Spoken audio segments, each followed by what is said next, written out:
आला हजरत का फतवा है कि जुम्मे की दूसरी अजान जो है ना वो खतीब के सामने खड़े होकर नहीं देनी चाहिए, बाहर दरवाजे पे देनी चाहिए।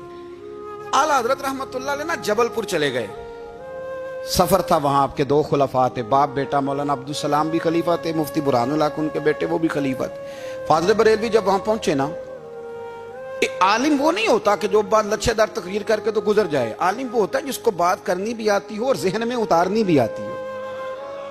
वो शख्स है जो पुख्ता इल्म रखता हो, उसे पता हो कि किस हिकमत के साथ लोगों को बात समझानी है। कल्लिमुन्नासा ला कद्र उकूलिहिम, अगरचे मुदर्रिसीन की भी बड़ी बात है, लेकिन ठहर ठहर कर तरीके से प्यार से हमारे बुजुर्ग समझाते थे। आला हजरत से वहां किसी ने पूछा जी जुमे की दूसरी अजान कहां पढ़नी चाहिए, तो आला हजरत फरमाने लगे बाहर पढ़नी चाहिए। आपने वो फतवा दे दिया, वहां जनाब लड़ाई शुरू हो गई। वहां लोगों ने कह दिया जनाब हमारे यहाँ 40 साल से हो रही है, किसी ने कहा 35 साल से। आला हजरत फरमाने लगे दीन तजर्बे से नहीं आता, दीन इल्म से आता है। यानी 40 साल तजर्बा हो गया तो इसका मतलब है आप आलिम हो गए। दीन का ताल्लुक तजर्बे से, वो इल्म से है। वो बहस हो गई।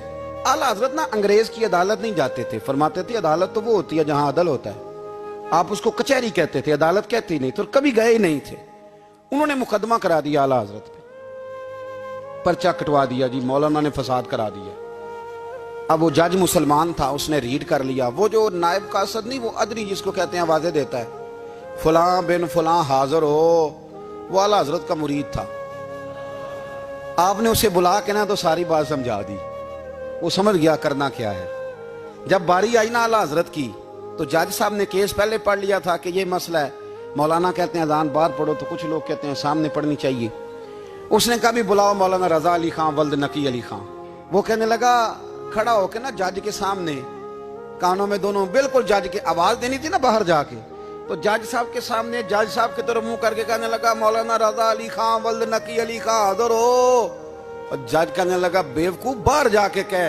कहने लगे यही तो मेरे पीर कहते हैं, यही तो वो फरमाते हैं कि खतीब तो आया बैठा जुमा पढ़ाने, वो तो आया हुआ है, बाहर जाके कह, जो नहीं आए उन्हें भी पता चल जाए कि जुमा पढ़ना है, यही तो वो कहते हैं। वो जज कहने लगा मौलाना को आने की जरूरत नहीं, वो जो भी कह रहे हैं ठीक ही कह रहे हैं, वो ठीक कह रहे हैं जो भी कह रहे हैं। उन्होंने फिक्री तौर पर लोगों की तरबियत की, उन्हें बात समझाने। एक मौलाना ने कह दिया कि नबी पाक सल्लल्लाहु अलैहि वसल्लम को तो गैब का इल्म ही नहीं, तो आला हज़रत फरमाने लगे तू बता अगर ना हो हुजूर को गैब का इल्म तो तेरा क्या फायदा है। सोचने की बात है ना भाई, कोई इख्तलाफ नहीं, लेकिन किसी का क्या नुकसान है अगर अल्लाह अपने नबी को गैब के खजानों की चाबियां दे, है किसी का नुकसान। अजीब फलसफा है ना। मैं सफर करता रहता हूं तो बच्चे मैप लगा लेते हैं, उसको गैब है किधर जाना किधर नहीं जाना, ले जाता है कि नहीं, लेफ्ट हो जाओ राइट हो जाओ, किसने बताया उसे। उसकी बात मानना इस्लाम के कुफर। अल्लाहु अकबर, उलझ गई ना बात। फिर वो बताता है कि आप 5 घंटे 4 मिनट में फलां जगह पहुंच जाएंगे, तो उतनी देर में बंदा पहुंच जाता है एंड टाइम पे। तो ये बात मानना इस्लाम के कुफर। लेकिन मुझे अफसोस इस बात का है कि डॉक्टर का अल्ट्रासाउंड मानने वाले, मैप की बातें मानने वाले, कल इतने बजे बारिश हो जाएगी ये मानने वाले, अगर कहा जाए कि रसूल पाक ने ये गैब की खबर दी है तो लोग अड़ जाते हैं। आला हज़रत फरमाते हैं यूं ना करो जिसे कोई साइंसदान पढ़ाए, अगर वो बहुत सारी बातें बता सकता है तो जिसे रब रहमान पढ़ाए। रहमान अल्लमल कुरान खलकल इंसान। मैं तुम बात ही नहीं मानते। फाज़िल बरेलवी ने अद-दौलतुल मक्किया पूरी किताब लिखी है, और आप फरमाते हैं अल्लाह ने सबसे ज्यादा गैब की खजानों की चाबियां अपने नबी को अता फरमाई है। तो आपने हर महाज पर हुजूर की शान बयान फरमाई, नबी पाक की अजमतों के तज़किरे किए। आपने फरमाया कि औलिया अल्लाह सूफिया बुजुर्ग इन पर तनकीद ना करो। हमारा ना आज मिजाज बन गया है, मैं अक्सर कहता हूं कि लोगों का जायका खराब हो गया है। ये जो लोग कहते हैं ना नमाज में दिल नहीं लगता, महफिल में सुरूर नहीं आता, हम जब ऐनक तनकीद की लगा के जाते हैं तो कैसे मजा आएगा। जब हम सामने वाले को अच्छा ही नहीं समझ रहे, सबसे अच्छे हम खुद हैं। मैं अक्सर कहा करता हूं कि जब तक हम थोड़ा सा नीचे बैठ के ऊपर नहीं ना देखते, बंदे हमें बड़े नजर नहीं आएंगे, छोटे छोटे नजर आएंगे। हम हमेशा ऊपर खड़े होकर नीचे देखते हैं। मेहरबानी फरमाएं। बड़ी शानदार बात लिखी आला हज़रत बरेलवी ने मलफूजात शरीफ में। आप फरमाते हैं 2 बड़े जबरदस्त कारी थे। तलफ़ुज़ अच्छा ही होना चाहिए, लेकिन इसका यह मतलब नहीं कि फिर आप सब पे तनकीद ही करते रहें। आला हज़रत फरमाते 2 कारियों ने ना एक बुजुर्ग के पीछे नमाज पढ़ी, तो उनके ना कुछ कवायद मुस्तहब, कुछ कवायद ठीक नहीं थे। تو کہنے لگے شہرت تو بڑی سنی تھی پر بابے کو تو قرآن بھی صحیح نہیں پڑھنا آتا. یہ اعلیٰ حضرت نے لکھا ہے. چھوڑو جو یہ بھی کو بلی ہے. فرماتے ہیں بس مستحب قواعد ٹھیک نہیں تھے, جو چیزیں ضروری ہیں وہ ٹھیک پڑھتے تھے بابا جی. اب ان دونوں نے تنقید کی دل میں اور باہر نکل گئے ایک دوسرے سے کہنے لگے یار کتنا سوچ کے آئے تھے پر یہ تو قرآن پاک بھی ٹھیک نہیں پڑھتے. اب موسم تھا تھوڑا سا ایسے ہی معتدل موسم تھا, نہ زیادہ گرمی تھی نہ زیادہ سردی تھی. قریب ایک جھیل تھی. کپڑے اتارے, تہمتیں باندھی اور جھیل میں گھس گئے نہانے کے لیے. ایک شیر آیا تو کپڑے اٹھا کے لے گیا. اب بندہ پانی میں کتنی کو دیر رہ سکتا ہے؟ موسم بھی معتدل تھا, بڑی گرمی میں بھی بندہ زیادہ نہیں رہ سکتا. ٹھٹھرنے لگے, پریشان ہو گئے, کانپنے لگے, جائیں تو کدھر جائیں, بڑے پریشان. اب شیر بیٹھا ہے سامنے اور پہاڑی کے اوپر وہ بیٹھا, کپڑے لے کے. اعلیٰ حضرت فاضل بریلوی رحمۃ اللہ تعالی علیہ فرماتے ہیں کسی نے جا کے بزرگوں کو بتایا کہ وہ آپ کے مہمانوں کے کپڑے لے گیا شیر. تو ٹھٹھر رہے. وہ بزرگ آئے اور آ کے نا تو شیر کو آواز دی, اللہ ہر مشکل دی کنجی یارو ہاتھ مرداں دے آئی. شیر کو آواز دی, کہنے لگے ادھر آئے نا. وہ آیا تو تھپکی دی. فاضل بریلوی نے حقوق والدین پہ لکھا, حقوق اولاد پہ لکھا, استاد کے حقوق پہ لکھا, شاگرد کے حقوق پہ لکھا. اعلیٰ حضرت نے پڑوسیوں کے حقوق پہ لکھا. فاضل بریلوی رحمۃ اللہ نے پیر اور مرید کے حقوق پہ لکھا. اعلیٰ حضرت نے شرطیں بیان کی مرید کس کا ہونا ہے, شرائط. فرمایا سب سے پہلے 4 شرطیں دیکھو پھر بیعت کرنا. پہلی بات یہ کہ وہ بندہ اتنا عالم ہے کہ ضرورت کے مسئلے بتا سکے, جاہل کی بیعت جائز نہیں. اور دوسرے نمبر پہ فرمایا یہ بھی دیکھو کہ اعلانیہ گناہ تو نہیں کرتا, ظاہری طور پر شریعت کا پابند ہے. تیسرے نمبر پر یہ دیکھو اس کا سلسلہ متصل ہے, باقاعدہ کسی سے مرید ہوا ہے, سلسلہ اوپر تک صحیح چل رہا ہے.